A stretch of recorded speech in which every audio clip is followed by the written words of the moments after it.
सुरुवातीला जाऊयात सिंधुदुर्गातील ओरोसमध्ये, ज्या ठिकाणी आज साधारणपणे 1 तासानंतर मराठा मोर्चाला सुरुवात होणार आहे। सचिन देसाई आपल्यासोबत आहेत, आपले प्रतिनिधी। सचिन, ज्या पद्धतीने आपण बघितलं, कोकणात चिपळूणमध्ये मोठा मोर्चा निघाला होता, आज 3 ठिकाणी कोकणात मोर्चा निघतोय, कशी तयारी आहे सगळ्या मोर्चाची?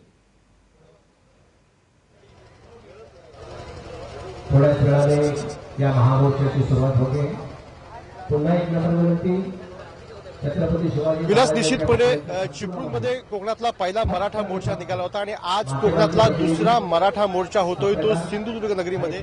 अवघी सिंधुदुर्ग नगरी या निमित्तानं भगवमय झालेली पाहायला मिळते। अगदी खारेपाटणपासून कोंढा आणि बांधापर्यंत संपूर्ण मार्ग भगवामय झालाय आणि अक्षरशः लाखोंच्या संख्येने मराठा बांधव आज या मोर्चाला ओरोस नगरीमध्ये पोहोचतील असं सांगितलं जातंय, असा अंदाज व्यक्त केला जातोय।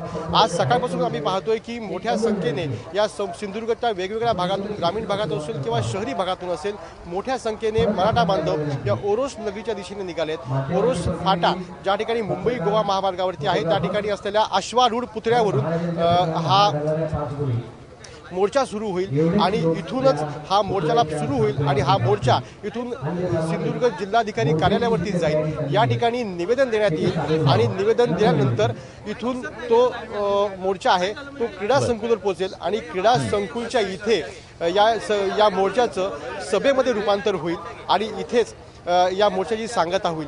आतापासून आम्ही बघतोय की सकाळपासूनच कणकवलीपासून, कुडाळपासून मोठ्या प्रमाणात मराठा बांधव या ओरोसच्या दिशेने निघालेले पाहायला मिळतात। हा संपूर्ण मार्ग भगवा झालाय। या संपूर्ण मार्गावरती कायदा आणि सुरक्षा व्यवस्था राखावी यासाठी 12 CCTV कॅमेरे संपूर्ण मुंबई गोवा महामार्ग आणि या मोर्चाच्या मार्गावरती लावण्यात आलेले आहेत आणि अतिशय शिस्तीमध्ये हा मोर्चा निघेल आणि लाखोंच्या संख्येने मराठा बांधव या सहभागी होतील असं सांगितलं जात आहे। या मोर्चात कोण कोण सहभागी होईल, काय माहिती मिळते?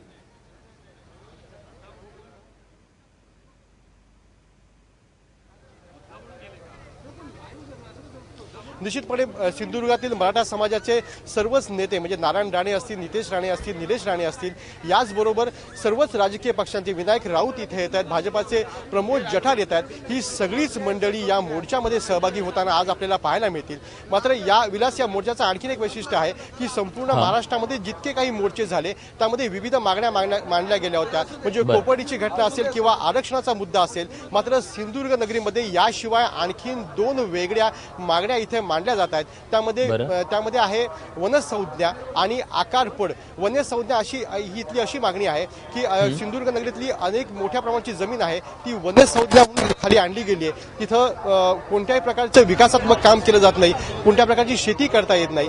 तर सिंधुदुर्ग नगरीतल्या लोकांनी असं आवाहन केलं आहे की अशी मागणी केली आहे की ही वनसंज्ञा रद्द केली जावी। याचबरोबर माणगाव खोरं जे आहे या ठिकाणी शेकडो एकर जमीन ही आकारपड खाली आहे आणि आकारपड खालची असलेली जमीन ही आकारपड रद्द करावा, कारण या आकारपड खाली असलेल्या जमिनीमध्येही कोणतेही विकास काम करता येत नाही, कोणत्याही प्रकारची शेती करता येत नाही आणि या दोन्ही वनसंज्ञा आणि आकारपड या दोन्ही खालची जी जमीन आहे ही बहुतांश मराठा समाजाची जमीन आहे आणि यामुळेच ही आकारपड आणि वनसंज्ञा या ज्या विकासाच्या मधल्या अडथळे आहेत ते दूर करावे अशी प्रमुख मागणी ही या निमित्तानं इतर ठिकाणी ज्या मागण्या आहेत त्या मागण्या तर आहेतच, पण कोकणातल्या शेतकऱ्यांच्या ज्या मागण्या आहेत त्या प्रामुख्याने समोर येत आहेत तिथल्या मराठा समाजाच्या, आणि या सगळ्या मोर्चावरती आपली नजर असणार आहे।